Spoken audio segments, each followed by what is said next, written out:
2 kontena siapa dalam syurga kayak gini. Dia pun atur jujur dalam istana. Lengah atur tidur kerong-kerong.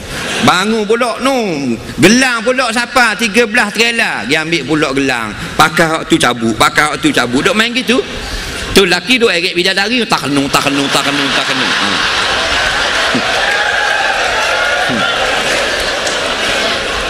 Gitulah.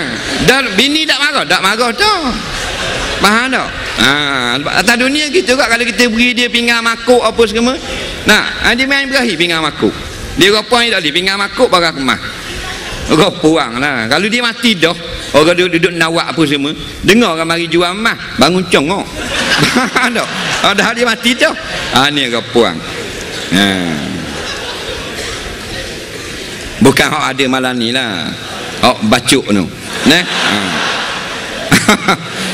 Tu kau puang. Nampak? Jadi bangkit kita di padang mahsyar setelah pemimpin yang paling agung Rasulullah sallallahu alaihi wasallam, maka diberi pakaian. Kita bangkit, berjalan, duduk. Mudah-mudahan dan kita nak tambah lain di belakang panji-panji liwaul hamdi, bendera yang dipegang oleh Nabi Muhammad sallallahu alaihi wasallam.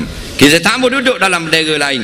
Walaupun sekarang kita tak baik, kita tak apa molek, kita tak berjuru, walaupun kita banyak dosa, tapi kita nak Rasulullah pemimpin kita dunia dan akhirat. Biar ada hajat seperti itu. Nabi kata, jahat lagu mana pun umat aku, dia kasih, ada rasa kasih kepada aku syafaat kepada dia, insya-Allah. Nampak? Jangan sekali-kali rasa hina atau merendah-rendahkan Rasulullah sallallahu alaihi wasallam.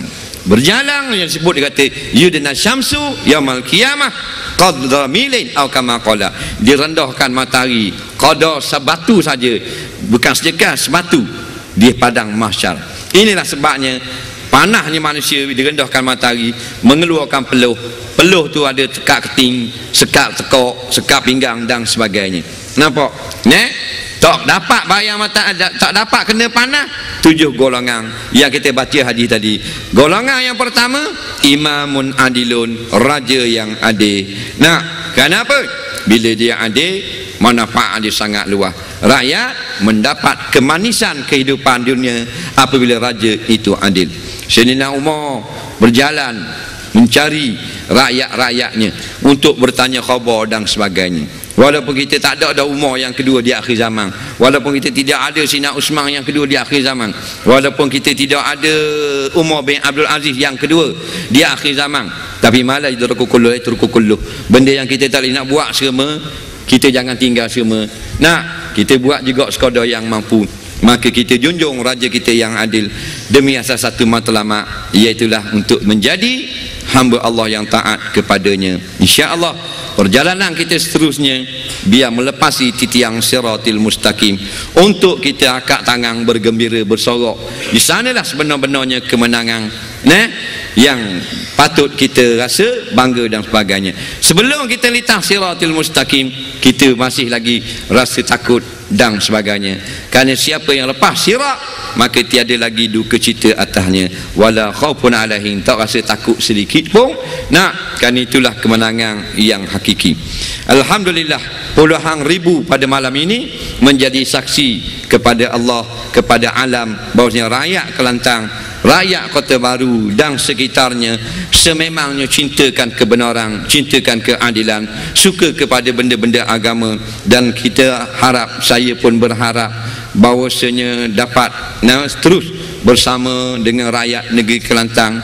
Ada orang khabar tak ngajar benda kat Kelantan tu, dia orang pandai dah, pondok banyak. Minta maaf, kita bukan mari ngajar sebenarnya, cuma kita nak memakmurkan, turut serta memakmurkan rumah-rumah Allah di mana saja kesempatan yang diberi. Nampak? Kerana siapa yang makmurkan rumah Allah, hanya itulah yang akan mengkafarahkan dosanya di hari akhirat nanti. Memandangkan dosa kita memang banyak, maka kita harap kerja-kerja macam ni dah yang akan mengkafarahkan dosa kita di akhirat nanti. Dan perjuangan kita seterusnya untuk terus menjadikan negeri kita berpayung, duduk di bawah payung emas, iaitu raja yang sangat adil. Dan apabila kita dapat bersama-sama dengan siapa saja yang duduk di bawah ataupun di atas kita, atas satu nama wa'tasimu bihablillah, maka tak dapat tidak dua perkara yang mesti ada. bukan sekadar slogan, iaitu iman dan takwa. Kita nak raja baik dengan rakyat, raja adil, rakyat pun berpayung, berteduh di bawah keadilan raja. Itu hanya sekadar slogan. Ingat, 2 pil yang wajib kita telang yang menjanjikan akan balasan yang sebenarnya setimpal, iaitulah yang pertama iman, yang kedua takwa. Tak ada dua ni tidak akan berkat sama. Adil lagu mana pun, tak ada dua ni tak jadi. Walau anna ahlal qura amanu wattaqau lapatahna alaihim barakatin minas sama'i wal ard. Al-ayah. Janji Allah, jikalau penduduk negeri, kalau negeri Kelantan ni, mereka pertama beriman kepada Allah, lalu mereka sama-sama takut kepada Allah. Raja takut kepada Allah, menjadi adil kepada rakyat. Rakyat takut kepada Allah, maka taat kepada pemerintah yang adil. Maka Allah akan buka berkat daripada langit dan daripada bumi. Kekayaan yang ada ditutup oleh Allah kerana kita tak telang 2 P. InsyaAllah kita telang 2 P ni, yang pertama iman, kedua takwa, maka Tuhan akan buka berkat tu. Walaupun dulu ada duit dah, dan duit yang ada bila berkat, maka jadi ziyadatul khair, jadi bertambah kebajikan kita. Bila bertambah kebajikan raja dan rakyat, tidak ada dapat yang kita sebut lagi, melainkan inilah contoh Madinatul Munawwarah, negeri yang telah diberi cahaya oleh Allah untuk menjadi contoh pula pada negeri-negeri lain di dalam persatuan tanah Melayu. Bukan kita nak jack negeri Kelantan, dia kata tu jack orang Kelantan, tak ada masalah. Kita tak mari sini pun tak ada masalah, sini kat orang alim ramai dah. Cuma kita suka tengok keadaan orang yang budak muda, anak-anak kecil dan sebagainya, mereka ni minat pada perkara-perkara agama. Budak-budak puang hak prihai pun maknanya minat juga pada agama sekarang. Maka kalau kita tak rasa bangga, maka itu satu kerosakan ataupun hati kita sakit sebenarnya.